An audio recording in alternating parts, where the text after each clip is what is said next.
Muy buenos días, tengan todos ustedes. Soy el doctor Eduardo Antonio Lara Pérez. A nombre de la Academia Mexicana de Pediatría y la Fraternidad Médica por la Salud, Médicos Unidos por México, les damos la más cordial bienvenida este día martes 28 de septiembre del año 2021. Martes de Pediatría al Día. El tema del día de hoy será medidas preventivas, lo que sirve y lo que no en el regreso a clases. Y va a ser impartido por el doctor Moisés Ramírez López.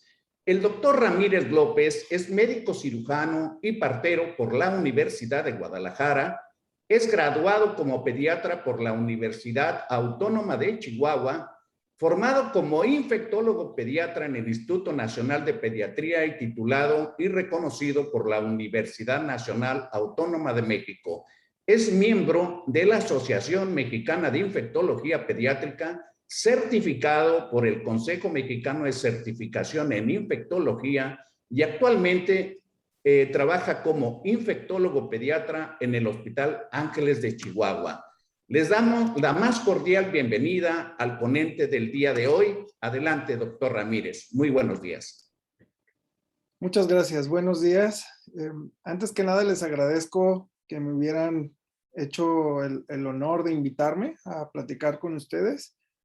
Vamos a hablar un poco sobre lo que sirve y lo que no sirve ahora que se regresó a la escuela, principalmente en el enfoque o en el contexto de COVID.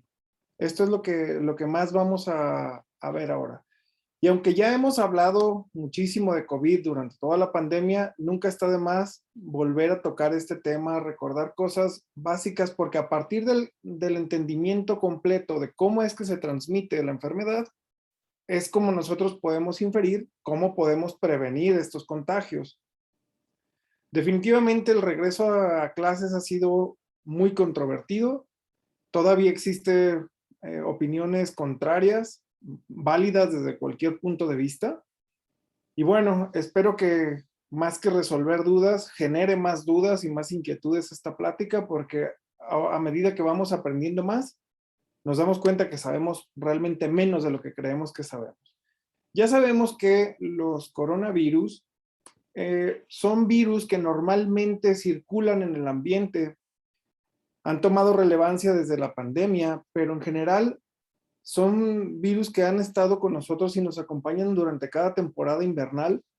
Ocasionan generalmente infecciones leves, aunque en algunas ocasiones, como durante esta pandemia, debido a mutaciones en estos virus, pues se vuelven de interés público, con una mortalidad bastante elevada, ¿verdad? Normalmente hasta el 15% de los resfriados comunes de cada año son causados por algún tipo de coronavirus.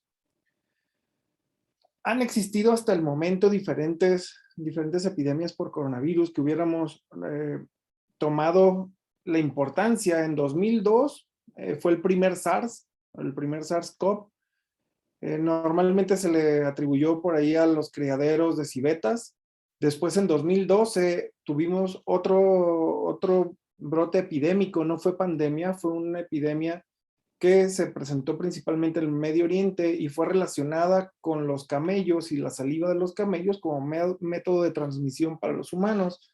Y después, pues ya sabemos ahora, durante todas las investigaciones, que empezó la pandemia en 2019 en China, en la ciudad de Wuhan. Y bueno, una de las teorías era que la transmisión a través de algún murciélago, ¿verdad? Y cualquier otras teorías que han salido después de esto. Es importante, al hablar de los coronavirus, estar viendo que los coronavirus, por ejemplo, se dividen en cuatro genos, en cuatro grandes grupos, de los cuales la mayoría de los causantes de las pandemias o de las epidemias han sido de los beta coronavirus. Los alfa, gamma y delta coronavirus no se han relacionado con este tipo de problemas, únicamente los beta coronavirus. Es importante cuando estamos nosotros hablando de esta enfermedad, conocer algo que para nosotros es importante, le llamamos el R0 o la capacidad que tiene una enfermedad de infectar a otras personas, a otros huéspedes potencialmente susceptibles. Aquí en esta gráfica lo que vemos en donde está señalado coronavirus, en esta parte, lo que vemos aquí es qué tan contagioso o cuál es el R0 que vamos a ver nosotros acá. A medida que aumenta el número, quiere decir cuántas personas más podrían ser susceptibles a través de una sola persona enferma. En general, coronavirus, al inicio pensamos que estaba alrededor de entre 2 y 3, es decir, enfermaba a 2 a 3 personas. Con las mutaciones y las variantes que han sucedido, esto ha cambiado. Y acá de este lado, en este eje, veíamos la letalidad de las enfermedades. Entonces, por ejemplo, nosotros podemos ver enfermedades que suelen ser menos contagiosas como ébola o como Marburg, pero con una letalidad mayor. También la letalidad de coronavirus se ha modificado con el tiempo, basado en pues todo lo que ha avanzado ya desde que empezó los tratamientos, ¿verdad? Entonces, esto ha sido ya modificado también.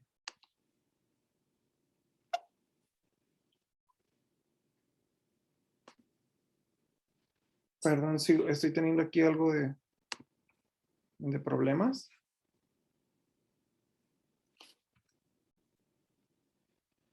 Bien, en este momento esta gráfica también nos muestra cómo ha sido modificado el R0. Este es un estudio muy bonito que salió en agosto en la revista Science.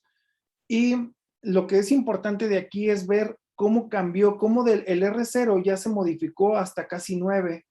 A medida que fueron cambiando las variantes, pues fue creciendo también esta posibilidad. Es decir, en la actualidad la variante Delta tiene capacidad de casi enfermar a 9 personas a partir de una sola persona enferma.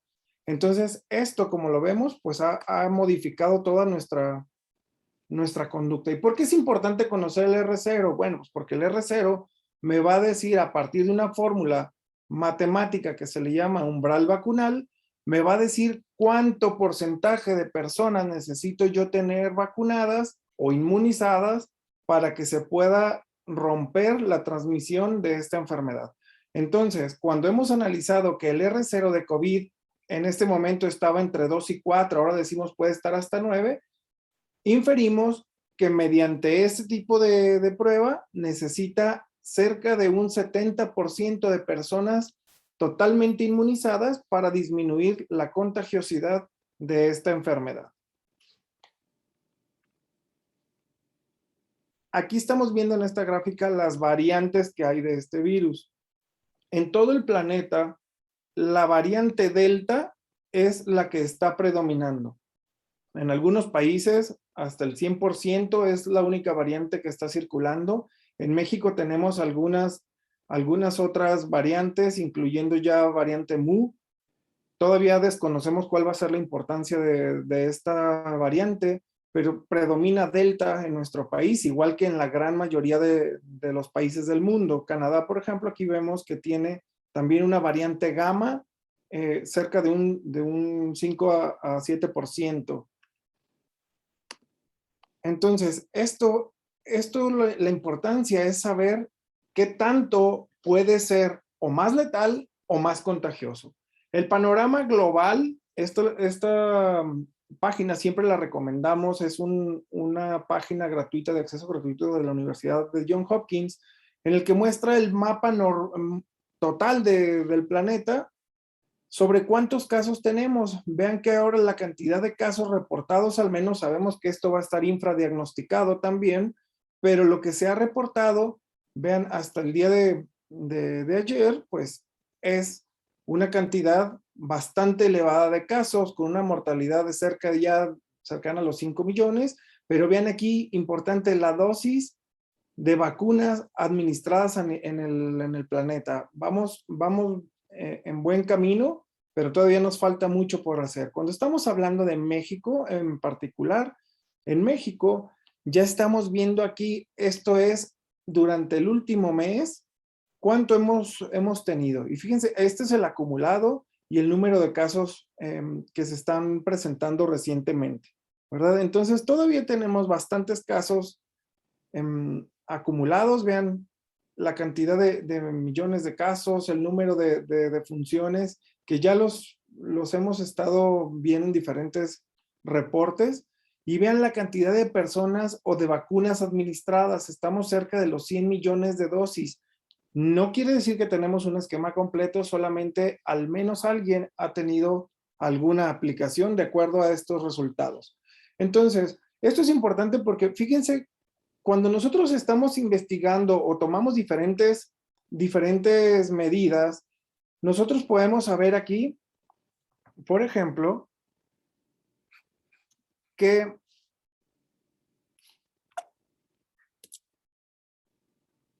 perdón, aquí hay algo que me está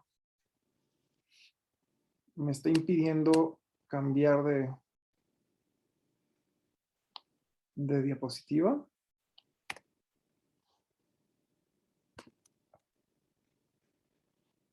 Espero que ya me permita.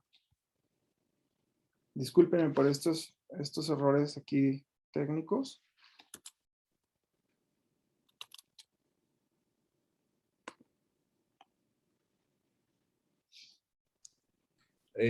¿Con las flechas no es posible?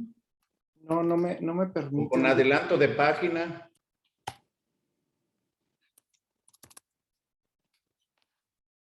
No, algo no me permite. Tal vez, doctor, si me retira por un segundo la posibilidad de compartir mi pantalla.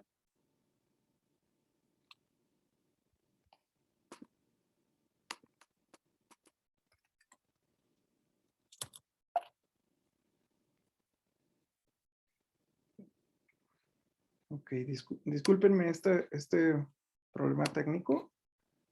Aquí debería de ser ya capaz de volver a...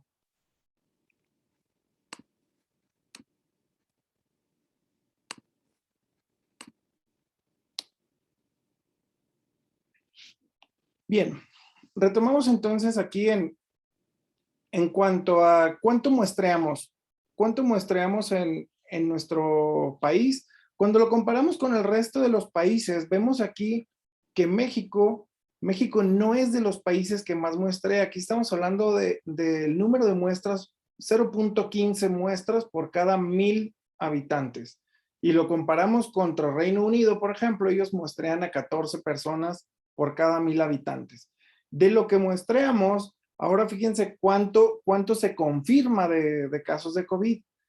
Cuando nosotros vemos la cantidad de muestras contra la cantidad de positividad, la verdad es que estamos bastante elevados. Es decir, tenemos una falta sobre cuántas personas realmente están enfermas en nuestro país porque muestreamos muy poco, pero de lo que muestreamos tenemos una positividad elevada. Cuando estamos hablando aquí de cuántos casos positivos salen por muestra, o sea, vemos que aquí necesitamos 2.8 muestras para tener un caso positivo, mientras que en otros países necesitan 70 muestras o más para tener algún caso positivo. Entonces, muestremos poco, pero de lo que muestremos hay demasiados casos. Ahora, esto es en cuanto a mortalidad por millón, y vemos aquí que tristemente muestreamos poco, de lo que muestreamos salen muchos positivos, y la mortalidad por millón, tristemente estamos en un lugar no muy adecuado. Cuando vemos aquí la letalidad, es decir, las defunciones atribuibles a COVID, fíjense que tristemente estamos ahorita en uno de los países con mayor tasa de letalidad del planeta. Igual, esto es una muestra que ha sido actualizada hasta el día del 26 de septiembre. Entonces, esto ha cambiado con el tiempo, definitivamente. Cuando vemos aquí, por ejemplo, en este estado situacional del inicio del año, Francia llegó a tener en algún momento una letalidad del 24%, es decir, uno de cada 4 personas que se enfermó de COVID moría.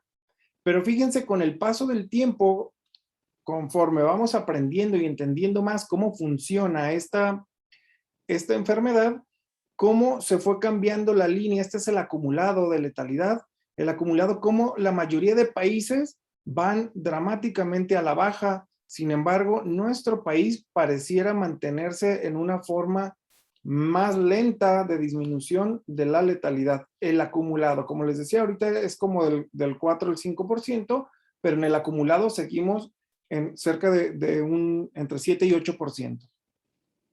Y cuando se comparan cuántas personas han muerto en años anteriores, en estos mismos periodos de tiempo, se puede calcular cuál es el exceso de mortalidad. Y el exceso de mortalidad que en México se ha reportado durante la pandemia comparado con otros momentos iguales, sin pandemia, pues vemos que hay un 53% de exceso de mortalidad. Ahora, cuando nosotros tenemos que investigar, recuerdan que hablábamos de cerca de un 70% de personas totalmente vacunadas o inmunizadas para que se rompa el R0. Cuando vemos aquí en México, esto estamos hablando que al menos una dosis del esquema de vacunación, el 48% de las personas en México ya tiene al menos una dosis, ¿ok? Cuando hablamos de un esquema completo, pues todavía estamos lejos de llegar a ese número que necesitamos en nuestro país para romper la transmisión. Por lo tanto, ahora que estamos regresando a escuelas, es importante tener todo este panorama completo para entender que la pandemia sigue y sigue bastante vigente en nuestro país. A pesar de que pareciera que no, porque vemos cada vez mayor número de personas en la calle que no utilizan las medidas que se han estado hablando desde el inicio de la pandemia, ni la distancia social, ni el uso correcto de cubrebocas, ni el aseo frecuente de manos. Entonces, teniendo todo este esquema completo, ahora sí podemos empezar a decir, ok, ¿cómo entonces es que esta enfermedad se contagia y cómo es donde, el área de oportunidad que yo tengo para poder romper esta posibilidad de transmisión? En general, los virus respiratorios se van a pasar a través de dos vías, de las gotas o de los aerosoles. Y aquí viene el primer conflicto y lo que yo les decía, que en lugar de tratar de resolver dudas, voy a generarles más, porque normalmente hemos hablado que la definición operacional en todos lados para distinguir entre gotas versus aerosoles era un tamaño de partícula que era de 5 micras.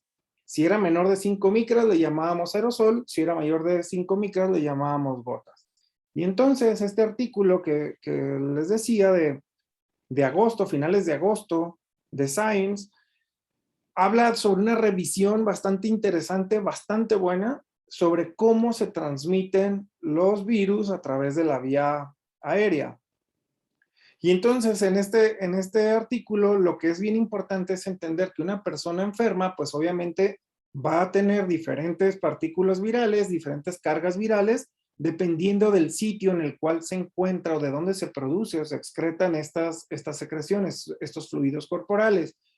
Dentro de esto, lo que llama importantemente la atención o lo que cambia todo es que ahora consideran, basado en nuevas tecnologías para estudiar esto, ahora ven que las partículas mayores de 5 micras hasta cerca de 100 micras pueden ser transmisores más allá de lo que nosotros considerábamos como gotas. ¿Cuál era la diferencia? Pues que decíamos que las gotas no se mantienen flotando en el aire y que simplemente van a caer en cerca de 1,5 metros a 2 metros a la superficie o al suelo. Por lo tanto, esto es lo que nosotros dijimos que necesitamos como distancia para disminuir la cantidad de probabilidad de enfermar.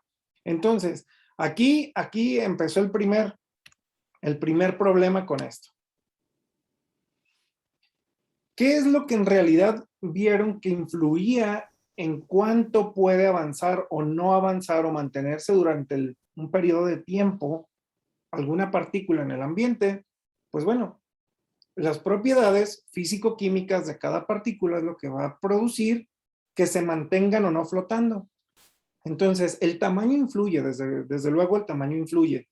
Cuando son partículas que miden más de 100 micras, definitivamente estas partículas van a tardar cerca de 5 segundos en llegar al piso cuando son excretadas más o menos a una altura de 1,5 metros. Es decir, la gran mayoría de seres humanos van a estar en ese rango. Y de allí, pues únicamente tardará cerca de 5 segundos. Las partículas que son alrededor de 5 micras, desde la misma altura van a tardar cerca de 30 minutos, es decir, van a permanecer flotando en el ambiente cerca de media hora. Sin embargo, los que son de 1 micra o menos pueden llegar a permanecer en el ambiente hasta cerca de 12 horas. Esto es súper importante porque eso me dice cuánto podría potencialmente el virus estar flotando.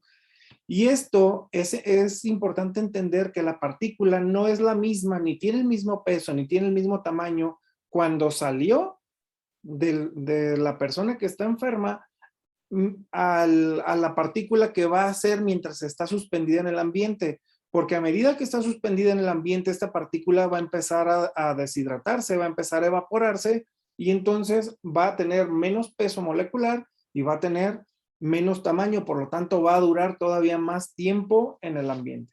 Entonces las cargas eléctricas, el pH, ¿qué tanto está llena también de proteínas esta partícula? Es lo que va a tomar el tiempo, lo que va a tardar en que se empiece a evaporar. No se va a evaporar igual que si fuera solamente agua. Por esto, todas estas combinaciones son importantes, pero principalmente lo que nos cambia el paradigma es que ya no decimos nada más que las mayores de 5 micras se van a ir al suelo. Ahora tenemos que decir más de 100 micras, entonces ahora sí se va a quedar en las superficies y en el piso.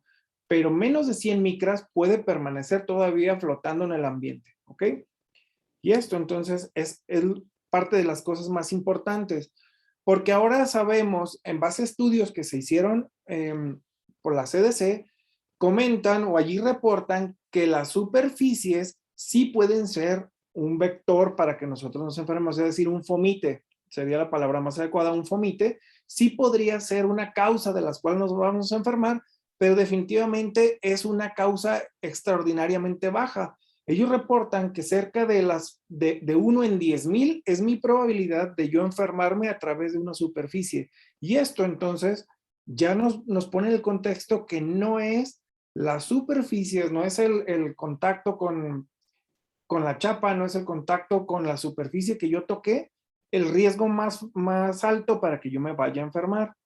Esto de algún modo siempre nos generó mucho estrés porque decíamos, ok, ¿qué va a pasar? Yo adulto me puedo estar lavando las manos frecuentemente, pero ¿qué pasa con el niño? Especialmente con el niño pequeño que no va a obedecer todas estas indicaciones, o bien con el niño más pequeño aún que está gateando y que está en contacto con las superficies. Entonces, el riesgo sí existe, pero el riesgo es bastante bajo, de 1 en 10,000. ¿Qué va cuando hablamos con el R0? Cuando estamos hablando de la posibilidad de enfermar una persona susceptible con el contacto con una persona enferma, que era pues bastante elevado. Entonces, ¿cuánto duraba el virus en las superficies? Pues el virus lo analizaron y vieron que podía tener diferente duración, dependiendo de si es una superficie completamente lisa o es una superficie porosa. Mientras más porosa, podía durar más tiempo. Vemos aquí, por ejemplo, que en cartón puede durar hasta 1 día o en tela 2 días, madera 2 días. En los billetes, por ejemplo, cerca de 4 días, igual que en el vidrio o en los plásticos. Sin embargo, recuerden, no es el que esté allí, el que se pueda recuperar, no significa que sea fácil de transmitir o de causar la enfermedad. Es importante saber que dura allí, pero es más importante entender que el riesgo es bastante bajo.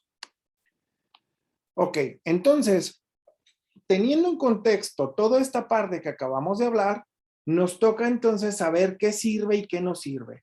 ¿Qué es lo que ya nos dimos cuenta con todo esto que no sirve? Bueno, pues no me sirve básicamente la lectura de la temperatura porque la tomamos en lugares donde no son recomendables para tomar la temperatura, porque son altamente volátiles estos cambios y no reflejan necesariamente lo que una persona puede traer de temperatura central. Entonces, tomarlo así en lugares con este tipo de tecnología no es lo mejor. ¿Por qué se utiliza entonces en todos lados? Pues porque es más rápida y porque de algún modo es una pesquisa, pero no se ha demostrado su efectividad. Por acá en el extremo superior derecho vemos una noticia que fue bastante graciosa porque lo promovieron con bombo y platillo, el turbocañón sanitizante. No tiene sentido porque el virus no va a estar acá en el techo como un vampiro ahí acechándonos a ver a qué hora vamos a pasar para caernos. O sea, esto no tiene ningún tipo de sustento ni de sentido y se ha relacionado principalmente con aumento de los casos de crisis asmáticas y de lesiones cutáneas. ¿Qué sabemos que no sirve también? Pues hay muchos estudios que ya comprueban que el dióxido de cloro es una sustancia que se utiliza a nivel del aseo de superficies y telas, pero no para utilizarse como un método preventivo para los seres humanos. Los tapetes sanitizantes o satanizantes, como le quieran llamar, la verdad es que tampoco han mostrado ningún tipo de utilidad, especialmente por lo que acabamos de hablar, porque ya sabemos que no es una forma de transmisión efectiva del virus. Y este tipo de prácticas abajo a la derecha, pues obviamente ni qué decir, si en 2021 no podemos comprender que este plástico allí no tiene ningún tipo de uso. ¿Por qué razón? Pues porque todos los aerosoles van a chocar y van a tener un efecto Venturi. Aquí, al chocar con la careta, pues lo que va a hacer es reventar partículas más pequeñas y generar grandes aerosoles para todas las personas que estén a un lado y detrás de esta persona. Entonces, este tipo de prácticas definitivamente no sirven. ¿Por qué decimos que los tapetes no? Pues porque a menos que uno tenga este tipo de prácticas o de costumbres, no va a ser ninguna cuestión efectiva. El problema es que todos los tapetes generan una cantidad de suciedad increíble, donde las personas que se encargan de realizar el aseo, pues van a tener que eventualmente ponerse en riesgo, en contacto innecesario con este virus, y podrían llevarse el virus a la cara. El riesgo es bajo, sí, pero se van a someter a un riesgo completamente innecesario para después enfermar. Entonces, este tipo de prácticas no sirven. Cubrebocas, definitivamente se ha mostrado su utilidad con todo y las cuestiones que se han hablado a nivel político. Hay muchísimos estudios que muestran su efectividad, no para prevenirnos a nosotros de enfermar. Funcionan principalmente por empatía para que yo no esté expulsando partículas virales y que por lo tanto no sea yo quien vaya a enfermar a los demás. Hay recomendaciones muy claras de la CDC sobre quién debe de utilizar un cubrebocas y cuál es el tipo de cubrebocas que debería de utilizar.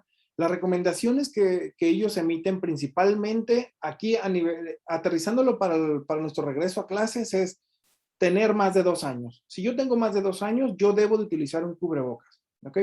Menores de 2 años no está recomendado la utilización de cubrebocas.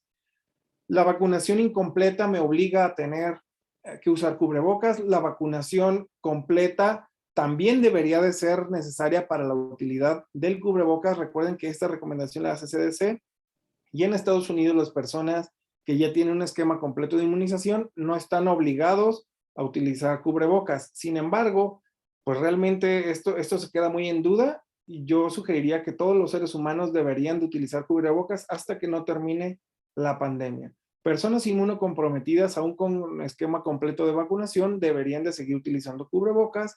Si yo voy a un espacio público o estoy en un espacio cerrado, o voy a tener contacto con personas que tienen un esquema incompleto de vacunación, entonces yo debería de utilizar mi cubrebocas. Y deberíamos de saber elegir cuál es el cubrebocas o la mascarilla que vamos a utilizar. La CDC tiene algunas recomendaciones aquí. Ellos refieren que al menos tenga 2 capas para que pueda ser una efectividad mayor, ¿ok? Lo sugieren que sea de tela que se pueda lavar, que sea transpirable o respirable, es decir, que no sea una superficie que dificulte respirar a través de ello. Debe de cubrir nariz y boca todo el tiempo y ajustarse lo más que se pueda para dejar la menor cantidad de huecos visibles. Sobre todo si tienen alguna varilla nasal, como la mayoría de las mascarillas quirúrgicas de triple capa que tienen una varilla nasal. Entonces, ¿cuáles no están recomendadas? Pues las que sean de vinilo o de cualquier material sintético o de plástico, no deberían de ser utilizadas. Las que tengan válvula de exhalación, por más que se vean muy modernas, la verdad es que no sirve porque no cumple el propósito que queremos. Porque toda esta válvula de exhalación es exactamente lo mismo que no traer ningún tipo de cubrebocas porque está generando aquí todos los aerosoles. Y este tipo de mascarillas generalmente tampoco protegen también a la persona para no enfermar.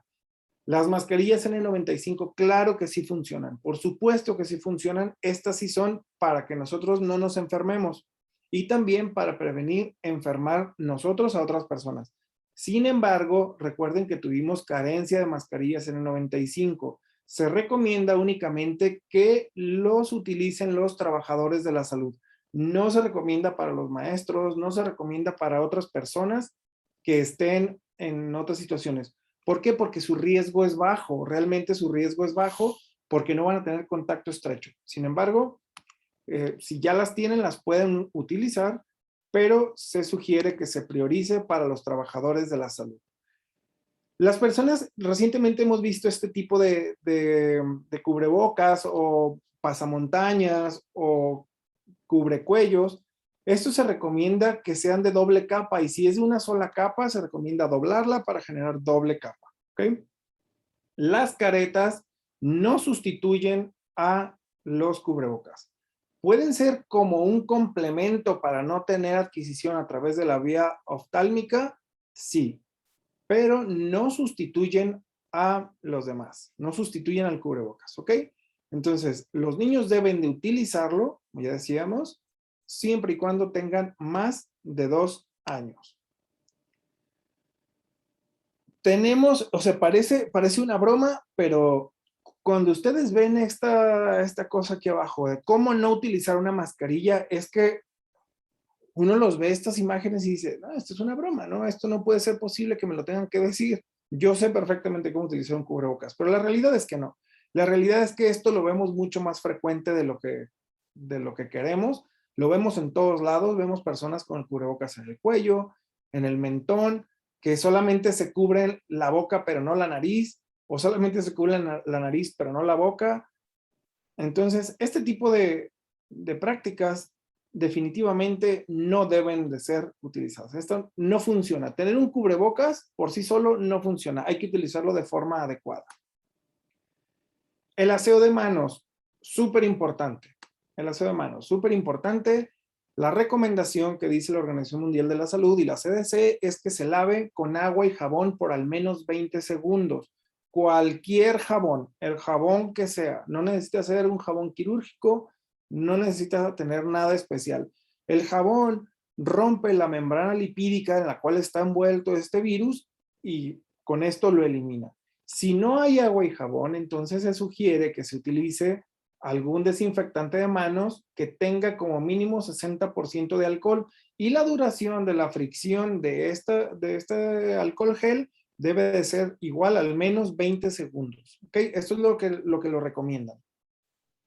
Entonces, importante, ¿cómo voy a saber si mi aseo de manos tiene 60% de alcohol o no? En las etiquetas lo dice. Allí, si yo no veo que diga 60% de alcohol, no es un desinfectante adecuado. Normalmente, ¿cuándo no se recomienda utilizar el alcohol gel? No se recomienda utilizar cuando las manos están visiblemente sucias o con grasa. Y después de 3 a 4 utilizaciones del alcohol gel, se recomienda realizar lavado con agua y jabón, porque se empiezan a poner pegajosas las manos y ya no funcionan como un sanitizante, ¿ok? Entonces es momento de realizar aseo de manos con agua y jabón. Esto es una cuestión bien importante para las escuelas, la ventilación y por lo tanto la medición de CO2, ¿ok? La medición de CO2 se puso muy en boga porque a manera indirecta nos va a decir qué tan bien ventilado está nuestro aire que estamos respirando. De forma general, se refiere que las partículas por millón que sean respiradas en un aire en todo momento deben de ser menores de 800 partículas por millón. En este estudio que les estoy poniendo aquí fue un estudio en Italia que lo hicieron en diferentes escuelas, en 9 escuelas, 11 salones distintos, y ellos al llegar y hacer la medición inicial encontraron que cerca del 50% de las aulas tenían valores superiores a las 1000 partículas por millón. Es decir, ese aire no tenía el recambio suficiente. No está tan bien ventilado el ambiente y por lo tanto, si no está tan bien ventilado el ambiente, recordamos otra vez al inicio de la plática, quiere decir que si potencialmente hay alguien enfermo que va a generar aerosoles, esos aerosoles van a permanecer en el ambiente y por lo tanto va a existir el riesgo de transmisión hacia otra persona. Súper importante tener, buscar en las especificaciones de mi monitor de CO2 que tengan un sensor NDIR, es decir, un infrarrojo no dispersivo. El sensor tiene que ser con estas especificaciones. De lo contrario, no sabemos qué tan buena calidad va a tener mi medidor de CO2. Entonces, esto es bien importante porque ahora hemos visto en las páginas donde podemos comprar a través de internet que venden desde medidores de CO2 que cuestan 500 pesos hasta los que cuestan 4,000 pesos. Y entonces la pregunta lógica que uno se hace es, ¿cómo sé que lo que yo compré de verdad me funciona o no me funciona? Bueno, tengo que buscar este tipo de sensor. Si me dice que tiene este tipo de sensor, es muy probable que entonces mi monitor sea adecuado. Entonces el monitoreo del CO2, súper importante. Y luego, después de esto, aquí vemos las gráficas. Por ejemplo, vemos las partículas de CO2 en los diferentes salones y vemos cómo existieron picos que claramente están fuera de nuestro rango deseado de CO2 para después generar una ventilación adecuada y llevarlos a los niveles deseados, ¿ok? Pero esto es importante porque cambia a medida que las personas están realizando más actividad física. Si yo estoy corriendo, si vengo de estar haciendo canto, de hacer más cosas, se acumula más el CO2 y varía también en las horas del día. Por eso es importante tener una medición frecuente y continua del CO2. Y en cuanto a la ventilación, decíamos que es súper importante. Aquí, este guía de la Organización Mundial de la Salud nos dice que tenemos que encontrar a alguien que sea especialista para la ventilación de nuestros lugares, es decir, técnicos, no necesita ser ingenieros, pero alguien que entienda cómo funciona la ventilación para poder nosotros saber cómo vamos a ventilar nuestro lugar. En general lo divide en 3 escenarios. En el escenario hospitalario totalmente, incluyendo las salas de aislamiento de pacientes con COVID, en el entorno residencial y en el no residencial, ¿ok? Es decir, escuelas, oficinas y demás. Y aquí lo que es importante es, esta guía está padre de leer, pero aquí dicen, ok, usted para que sepa cómo se va a ventilar, tiene que tener un sistema de ventilación que al menos le garantice que va a tener una tasa de 10 litros por segundo por cada persona. Eso es algo que normalmente nosotros no lo vamos a hacer. Número 1, porque no sabemos cuánto es esto. Por eso necesitamos la ayuda de alguien que entienda de los aparatos de aire y de ventilación, cuánto podemos llegar a tener o cómo podemos llegar a tener esto. Y entonces lo dicen, ok, hay 2 formas de realizar una ventilación de un espacio. Ya sea una ventilación mecánica, no como la ventilación mecánica que nosotros estamos acostumbrados a hablar, que es la intubación, sino una ventilación en la cual un ambiente no tiene una vía natural de ventilación, es decir, una escuela que no tenga ventanas. Si yo no tengo ventanas, no tengo una forma de ventilar este lugar, a menos que sea por la ventilación, pues ahora sí mecánica por el aire acondicionado, y de los cuales aquí lo que es importante entender, siempre recuerden esa tasa, pero aquí lo que era importante era que si hay momentos en los cuales el aula se quedaba vacía, lo que se recomendaba era que se mantuviera por al menos 2 horas el flujo de aire antes de que fuera ocupada de nuevo. Es decir, yo voy a entrar a las 8 de la mañana a mi escuela, desde las 6 de la mañana debería de estar prendiendo el aire acondicionado para poder garantizar que se mezcla y que se pueda generar un ambiente más saludable del aire, ¿ok? Y también es importante hablar de otro tipo de artefactos como los filtradores de aire. Ahora vemos que se venden filtradores de aire que tienen filtros de alta eficiencia y que sí se ha visto que reducen la posibilidad de enfermar. En el caso de los lugares que tienen ventilación natural, siempre es importante tener abiertas puertas y ventanas, pero ojo, esto tiene una cuestión importante. No es lo mismo tener un invierno por ejemplo, en Campeche, que un invierno acá en el norte del país en el que vamos a llegar a negativos. Entonces, mantener las aulas con las ventanas abiertas a una temperatura de -4 grados centígrados no es algo viable. Por lo tanto, tenemos que tener estas dos opciones, ya sea una ventilación mecánica, una ventilación natural o una ventilación mixta con las dos, para lograr tener siempre nuestra tasa que ya vemos aquí. Para eso necesitamos los filtradores de aire, también revisar las especificaciones.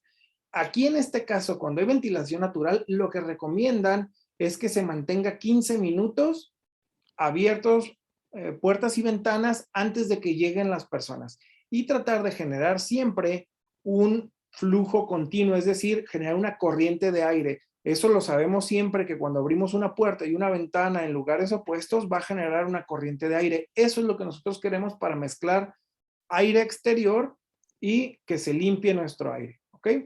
Entonces, sí es posible generar un aseo del aire a través de la ventilación mecánica o de la ventilación natural o de la mezcla, incluyendo los sanitizantes. Aquí vemos, por ejemplo, este otro estudio que reporta MMWR, en el cual hacen una simulación, una prueba, poniendo esto que vemos aquí en círculos, cómo son los filtros de aire, y este persona que está en azul más oscuro, se le pone como si fuera una persona contagiosa, platicando con otra persona en un espacio relativamente corto, y veíamos entonces a través de estos estudios cómo ver si de verdad funcionaba o no funcionaba los filtros de alta eficiencia. Y entonces, ¿qué se encontró? Como reporte, pues vemos que el uso de los filtros de alta eficiencia, que son estos purificadores de aire, disminuían hasta un 65% los aerosoles y la reducción hasta un 90% de probabilidad de enfermar.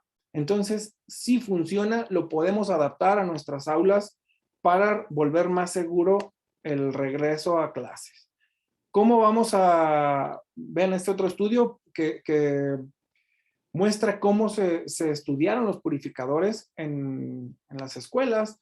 Igual lo veían aquí, fíjense, en este momento la concentración de partículas, como cuando están las puertas cerradas sin purificador, la línea azul sin purificador, se mantienen totalmente lineal la cantidad de partículas, pero al momento de utilizar purificadores y abrir puertas y ventanas, cae drásticamente la cantidad de partículas. Esto es importante, partículas de distintos tamaños. ¿Se acuerdan que estuvimos hablando sobre las partículas mayores de 5 micras y las menores de 5 micras, las mayores y menores de 100 micras? Recuerden que las partículas menores de 1 micra se mantienen hasta 12 horas suspendidas en el aire. Por lo tanto, el uso de purificadores más la ventilación, ya sea mecánica o natural o mixta, disminuye drásticamente la cantidad de partículas y por lo tanto disminuye la posibilidad de enfermar. El volumen de CO2 también varía y en general vemos cómo cuando llega a niveles muy importantes, abrir puertas, ventanas y generar estas corrientes de aire hace que caigan los niveles de concentración de CO2. Recuerden siempre menos de 800, en el artículo decía menos de 700. Aquí lo importante es, fíjense, estar 2 horas en un lugar cerrado normalmente va a aumentar la cantidad de partículas de CO2. Y los purificadores deberían ser equipados con filtros EPA o de alta eficiencia para poder disminuir la posibilidad de enfermar. ¿Ok? Bien.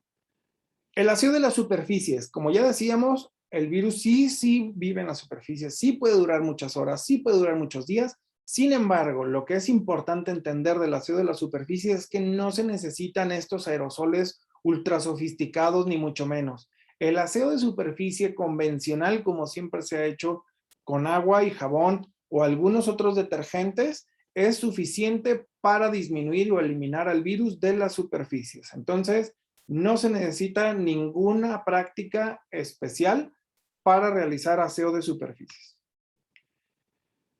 Este estudio Recovery ya es el estudio más grande y más importante que hemos visto. Aquí ya no hablamos tanto del contexto de la escuela, hablamos de los fármacos y lo que hemos visto que funciona y lo que no, porque a nosotros como médicos nos conviene estar siempre actuales de esto para no omitir tratamientos que sean no adecuados. El uso de aspirina, ya vemos que no mejoraba la sobrevida de los pacientes con COVID. El uso de, por ejemplo, acitromicina, veíamos que no generó ningún tipo de beneficio. Bueno, no había sorpresa, un macrólido que sí tiene algún efecto inmunomodulador, pero a largo plazo, de uso continuo, generalmente pues no se utiliza ningún antibiótico para métodos antivirales, ¿verdad? Entonces ya lo demuestra el estudio Recovery. También vemos aquí el uso de plasma de paciente convaleciente, pues todavía está con evidencia medio inconclusa, que no termina por ser suficientemente buena para recomendarlo. Vemos aquí también otros estudios que por ejemplo, otro tipo de fármacos como colchicina lo dicen, pues no hay un efecto que convenza para el uso de colchicina en los pacientes. El uso de hidroxicloroquina, pues la verdad es que no mostró ningún tipo de eficacia. El uso de otras sustancias tampoco lo notó, lopinavir, ritonavir, o sea, el Caletra tampoco mostró eficacia. Entonces, ¿qué es lo único que ha mostrado eficacia desde el punto de vista terapéutico? Bueno, aquí la dexametasona sí que mostró un beneficio, especialmente en reducir cerca de 1/3 la mortalidad de pacientes ventilados, es decir, de pacientes con ventilación mecánica. El uso de esta combinación de anticuerpos monoclonales que se llama Regeneron. Entonces, esto sí mostró eficacia. Y el caballito de batalla, el tocilizumab, en los dos, tanto en el Recoveron como en tocilizumab, generalmente mostraba mejor eficacia antes de que el paciente empezara por sí mismo su respuesta antiinflamatoria, es decir, bloqueaba la respuesta antiinflamatoria. Eso es lo que se ha demostrado que sí funciona, lo que hay evidencia contundente para decir que sí, para decir que no tenemos suficiente evidencia. Y pues yo les agradezco el tiempo que me brindaron, su atención. Les pido disculpa por los inconvenientes técnicos que sufrimos, pero espero que hubiera hablado algo que nos ayude y sobre todo que nos siga generando la inquietud para seguir investigando más y para seguir leyendo más. Muchas gracias.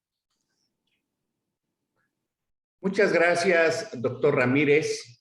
Nos ha hecho un recorrido muy interesante en parte de lo que ha sucedido en esta pandemia.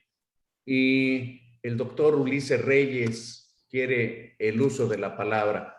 Adelante, académico doctor Ulises Reyes Gómez. Antes que nada, doctor Ramírez, felicitarle por esta ponencia tan ilustrativa y tan científicamente solventada.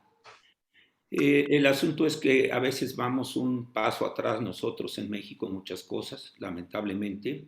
Por ejemplo, los tapetes, pues los están pidiendo como una necesidad que estén, pero ya se muestra que no tiene ningún valor. Los filtros purificadores de aire, usted comentó que es algo sensacional, algo muy bueno. Ya se había estado también hablando del CO2, de la medición, que también es algo muy, muy bueno. Yo asesoro una escuela aquí en San Luis Potosí y sí tiene una buena ventilación. Los ventiladores pues del techo sirven, de alguna manera mueven este aire, porque son los que tienen esta escuela. Y Sí, no, doctor. sí, Sí, mostraron eficacia. Todos los tipos de ventilación, los ventiladores de pedestal, nada más decían, ok, sí póngalo, pero póngalo cercano a una ventana para que promueva el flujo de aire. Es decir, para que saque el aire del interior y lo mande hacia afuera del lugar, del aula o del salón. Los de techo también funcionan para movilizar el aire, y por eso sugería utilización de cualquier tipo de ventilación, solo mecánica, natural o la mezcla de las dos. Pero sí funcionan ese tipo de ventilación. Y el problema con el regreso a clases deriva en mucho que es totalmente heterogéneas las escuelas. Hay escuelas que no tienen agua para lavarse las manos, y hay escuelas principalmente privadas que tienen filtros de alta eficiencia para todo el salón, que tienen todas las medidas que se han recomendado y que han salido. Entonces, pues la verdad es que es muy difícil emitir una recomendación general para decir si regrese a clases, no regrese a clases, porque es dependiente de qué tantas posibilidades tenemos en nuestra escuela de tener la mayor cantidad de medidas de protección. cuando se quedan las manos muy pegajosas, es más el glicerol que trae que el alcohol, eso me he dado cuenta.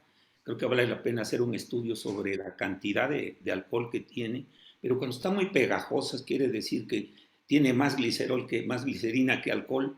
Ese es un tip. El otro doctor que también siempre pregunta mucho a los papás, transportar a los niños en los autos, es recomendable que lleven un poquito abajo los cristales, en sus cristales laterales para que circule el aire, o es más riesgo, en su opinión muy personal.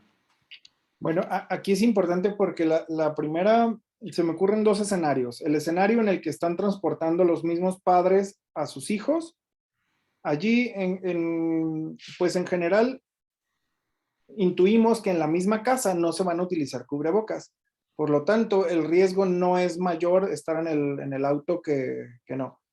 Si alguien más está transportando a mi hijo en un auto, definitivamente debería de ir con las ventanas abajo para generar el recambio o la ventilación de ese ambiente, porque se comporta exactamente igual que un aula. O sea, va a acumular ahí el aire con CO2, se va a empezar a acumular. También los autos han tenido ya filtros de alta eficiencia. La mayoría de las agencias tienen filtros de alta eficiencia para generar este tipo de mezcla. Lo mismo que sucede con los aviones, por ejemplo. Entonces, la recomendación sería, si es la misma familia, pues posiblemente no es necesario realizar estas medidas. Nunca estará de más estar ventilando adecuadamente el aire, pero depende pues de si mi auto tiene aire acondicionado con filtro de alta eficiencia, o si no lo tiene, pues nada más bajar las ventanas para que sea aire mezclado del exterior. Muchas gracias, doctor, en nombre de la academia. Bueno, creo que Eduardo está que se le comen las as por hablar algo. Gracias. Gracias, doctor. Muchas gracias, académico doctor Ulises Reyes Gómez, por sus comentarios. Gracias al doctor Moisés Ramírez. Hay felicitaciones, la doctora Patricia Ramírez le manda felicitaciones. El doctor César Virgen Ortega lo felicita por su presentación. La doctora Josefina Artaza, que es argentina, le felicita también. También el doctor José Luis Acevedo, le felicitan. Por ahí alguien había pedido la palabra, pero bajaron la mano. Pero pues hay mucho por comentar. Estamos en tiempo. Parece ser que Octavio, que nada más tiene así su nombre, quiere la palabra. ¿Gusta usted encender su cámara y su audio, por favor? ¿Me observan? ¿Me oyen? Sí. ¿Quién es usted, Soy el señor? doctor. Si se quiere presentar. Sí, claro. Soy el doctor Octavio Cusberto Martínez Natera. Soy académico de número desde hace 2 años y actualmente resido en Puerto Escondido. Soy un médico añoso, más de 70 años, y ayudo aquí a mi comunidad y por eso me interesaba mucho la plática. Yo quisiera exponer nada más de que el regreso a la escuela, tal vez eso sí me gustaría tomar la opinión del ponente. Hay que poner en juego también lo que significa que no regresen a clases presenciales, sobre todo en sitios tan apartados como que no hay internet, la luz eléctrica falla frecuentemente, no hay televisión y la verdad es que la brecha educativa entre pobres y ricos cada vez es mayor. Entonces, para mí sí es una urgencia que regrese. Y debe ser un acuerdo tácito entre maestros, el equipo de salud y los padres de familia. Pero yo no veo que ninguna organización pediátrica ayude a los maestros. Yo creo que una parte importante del regreso a clases es que los maestros cuenten con el acceso a una revisión o a un manejo de un niño que sospechan que puede tener el COVID y las medidas que se tienen que hacer. También siento que faltó decir que una parte muy importante es la salud física y mental. Y pues en un país de gordos como el nuestro, que ya sabemos que es un proceso inflamatorio, pues lógicamente que esa mortalidad que pusieron, pues hasta se me hace poco, yo esperaría más, ¿no? Porque aún en mi tierra, aquí en Puerto Escondido, Oaxaca, el número de gordos es impresionante, ¿sí? Y nadie habla de la salud física y de la salud mental, que ya sabemos que se está convirtiendo en una pandemia, la depresión, la irritabilidad y hasta el número de suicidios. Entonces yo creo que la socialización y el regreso a clases debe ser imperativo y debe ser, como dijo el ponente, con mucha razón, un acuerdo en cada localidad entre las autoridades de salud, los maestros y los padres de familia. Muchas gracias. Gracias, doctor Octavio, académico de número, como se autocalificó usted. Creo que le falta un poco de información, doctor. Puede usted ir al canal de YouTube de Médicos Unidos y hay mucha información acerca de eso. También hemos repetido que el regreso a clases debe de ser una decisión multifactorial para que tenga más éxito. El gobierno de México ha tenido más de año y medio para preparar un escenario para el regreso a clases y hemos concluido que México, siendo un mosaico tan diverso, pues no se puede tomar decisiones tan generales y tiene que ser un comité lo más estrictamente regional o local para que tomen las decisiones de acuerdo a sus circunstancias, conocimiento y recursos. Pero cualquiera que sea esa, se van a necesitar recursos económicos. Nos estamos desviando un poco del motivo de la plática, pero nada más para recalcar que se han tocado esos puntos. Estamos muy preocupados acerca de qué es lo que podemos aportar. Por desgracia, aunque debería de ser que el médico pediatra debería de ser el personaje importante para la toma de decisiones en niños, no son tomados en cuenta ni de manera local, regional o estatal. La Academia Mexicana de Pediatría, que es el organismo oficial asesor de la Secretaría de Salud, está tomando ahora presencia para algunas decisiones que se vienen a futuro. Entonces, sí se está trabajando. Posiblemente lo que hace falta, tal vez, para contestarle al doctor Octavio, es un poco de difusión, más información en los medios que sean posibles y con ello, pues, causar lo menos de confusión. Estamos llegando casi al final. Yo quisiera pedirle al doctor Moisés Ramírez López nos hiciera favor de mandar un mensaje general de su plática. Claro, con mucho gusto. Lo primero es, definitivamente la salud mental está en juego. Los niños tienen que regresar a su escuela, tienen que regresar a la sociedad. Nosotros como pediatras tenemos que meternos más, tenemos que tener un rol más activo a nivel social, no nada más en nuestro consultorio. Les comparto que al menos aquí en la ciudad de Chihuahua, en el estado de Chihuahua, se tomaron acuerdos, el Colegio de Pediatras del estado y de la ciudad de Chihuahua emitieron un acuerdo, emitieron una recomendación que se le envió a las autoridades estatales para que sea difundida con los maestros, con información clara, fidedigna, y para decirles cómo volver más seguro su regreso a clases. Es muy importante el regresar a la escuela, pero no es más importante que la salud. Primero hay que poner todos los escenarios adecuados para volver menos riesgoso el regreso a clases y entonces definitivamente hay que volver. Es fundamental regresar a la escuela, pero hay que volver de forma segura y ordenada. Muy amable, doctor Ramírez. También quiero mencionar que el estado de Sonora fue el pionero para la decisión de no venta de alimentos chatarras en la escuela y también la decisión legal de evitar el bullying, entre otras cosas. Quiere decir que el médico pediatra, el médico en general, tiene la obligación moral de participar con ideas que se cumplan en realidades para beneficio de nuestra población. Yo quisiera, a manera de conclusión, por parte de la Fraternidad Médica por la Salud, Médicos Unidos por México, decir algunos puntos ya finales. Primero, en esta pandemia por COVID aprendimos que es la única enfermedad que ha aislado a los sanos en lugar de los enfermos.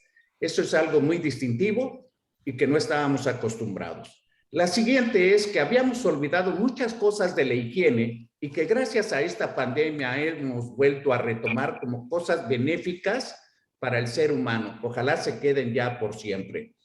También hemos aprendido algunos conceptos básicos de la antisepsia, aparte del lavado de manos y cosas que incluso los mismos médicos habíamos olvidado dentro de áreas hospitalarias y que tenemos que retomar como una actividad muy importante para evitar la contaminación, no solamente del COVID, sino de muchas otras enfermedades.